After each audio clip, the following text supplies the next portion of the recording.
Programu eno yeetaaga okulungamizibwa n'okwabula kw'omuzadde ng'erabibwa abaana. LNL ebintu bingi ebibaamu twogera, tubuulirira, twogerezeganya ate n'ekirala tuteesa. We are not perfect, but we only come here to discuss, to rejoice, to cherish love. Olunaku olwaleero nnyina abaagalana mu nnyumba. Tugenda kwogera ku okuza obujja omukwano gwaffe. Biki bye twandisaanye okukola? Nina omwami ate wamu n'omukyala. Njagala munneegatteko tugendeyo tubasinkane. They have a story to tell.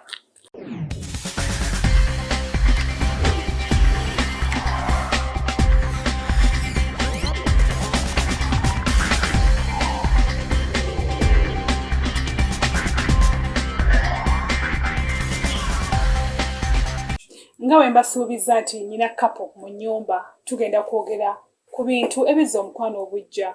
Omukwano gunyuma eri abo abaguyina ne bagutegeera ne bakola ebirina okukolebwa mu mukwano. It's the best feeling in life. I have a couple, Ssaalongo ne Nnaalongo. Naye Nnaalongo tafaana kuba Nnaalongo. Oyinza n'ogamba nze mukulu nnyo nze Nnaalongo. Bannange tuli ku ki wano?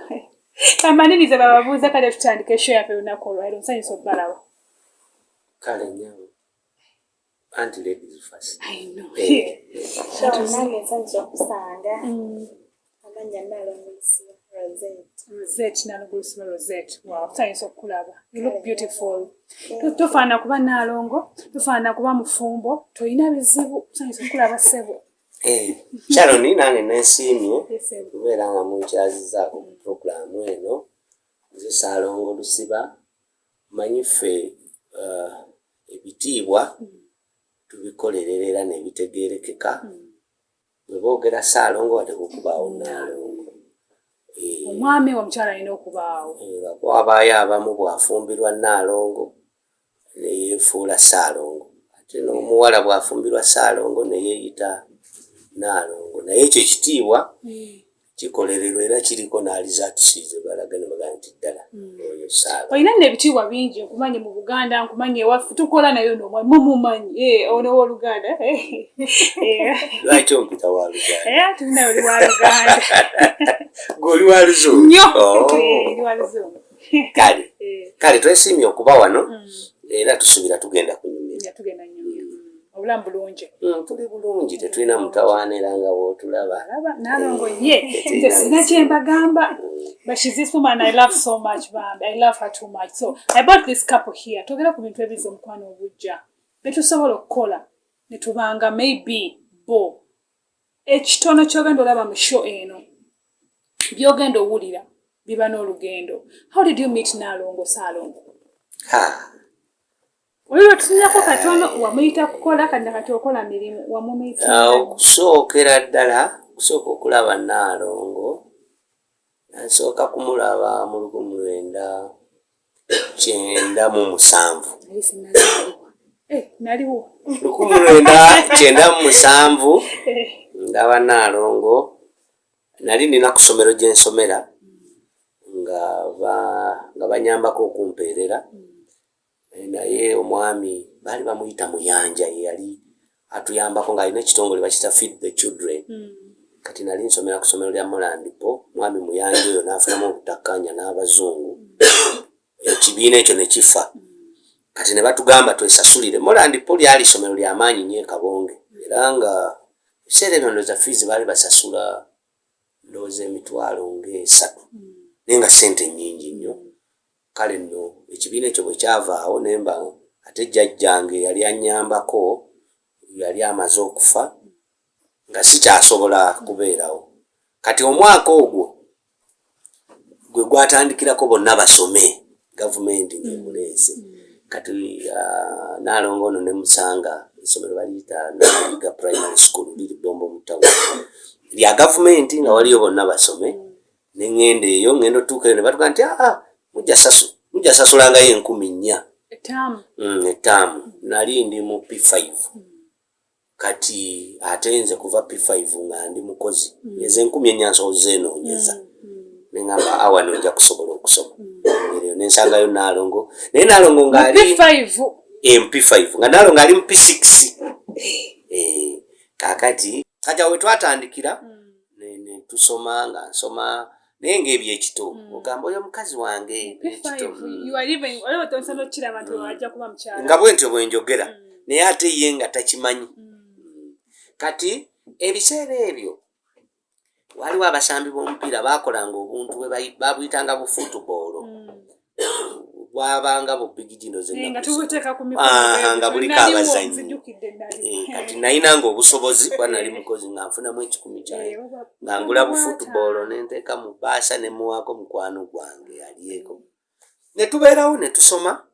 Kati bwe twamaliriza ne tutula P7 twava mu P7 ekyanyamba era gye nagenda okusomera senior wano naye gye yajja naye ate awo tetwakwataganako tetwali ba mukwano ng'akuze. Ate nze nalina ebizibu bingi biseera ebisinga tuba mu nnimiro kulima tupakasa ate bo bali bulungi. Actually ndoza tewali mu Kisulo yali mu Kisulo. Akati ne tubeera awo bwe twamaliriza era waliwo father yali anyambako okumpeererako ekitundu bakusomera awo basasulanga 8,000 kati nze nasasulanga 4 nga ngenda nempakasa nenzifuna then nga father yalina n'ekibiina ng'atutwala ne tukuba bulooka ne tulima. Kati oluvannyuma era bwe baatuuka okusalako abaana era nze omwo gwe baasalako nenzira awaka ye n'asigala ng'asoma. Kati nze nentandika okusoma nengendayo esomero baliyita Kalanamwesesi ne mmalirayo O-level. Kati ekiseera kyatuuka mama wange yali gyali nga mulamu ng'ate ayina kasente kwandoza yali yaneerabiramuko nga omanyi embeera. Kati oluvannyuma ntandika okusoma senior 5 nengenda Bombo SS isomero liri mu Barracks edda baliyitanga Bombo Sudanese. Nasomayo taamu emu nenfunamu ebizibuzibu. Kati nenfuna abantu ne boogerako ne maama ne bagamba omwana abonaabona omwana ate abadde asuumusa asoma mwana muyambe. So maama nanyamba nantwala e Kasangati nensomera ku Ntake ewampeewaawo ne mmaliriza bulungi. Kati bwe namaliriza nga mbeera e Kasangati nenjagala okubaako emirimu gye ntandika okukola. Nali nja kutandika dduuka nanga kutandika edduuka nali nenfunako abantu ab'enjawulo okunkolerako naye nga banziba bantawaanya. Kati waliwo omukwano gwange bamuyita Isaac abeereyo nga gye bazaala Naalongo. Kati yali agenzeyo ku Christmas ewaabwe. Kati ne Naalongo ng'agenze waabwe ku Christmas. Kati nkubira kwa Isaac mga Isaac oli otya ki ekiriwo ne mubuuza Rosie yalagawa naye Rosie namulabyeko gyali konze nyamba ogende nja kwogerako naye namutwalira essimu naye nange yanyamba teyankalubira njogera naye ne mugamba okola kina sirina ne mugamba ati nja tukole ne tukkiriziganya n'agenda n'atandika okukola ne tusinkana era okuva ku olwo tetuddirirangako twasinkanira twasisinkanira ddala. Kati Naalongo wali ng'olinze Ssaalongo Katonda yabikola nange nalabirawo omutima bagutwalira kawita nice story gye basinkanamu tudde olugendo lwabwe. So balina omukwano luza namwe mugulaba waliwo abantu bookyaza nga ddala okifiiringa nti bano abantu beeyagala. Naalongo Ssaalongo ogenza omusanze akuwadde wali ofuuse boosi we ekituufu saayogerako naye era tetwayogera na ku musaala.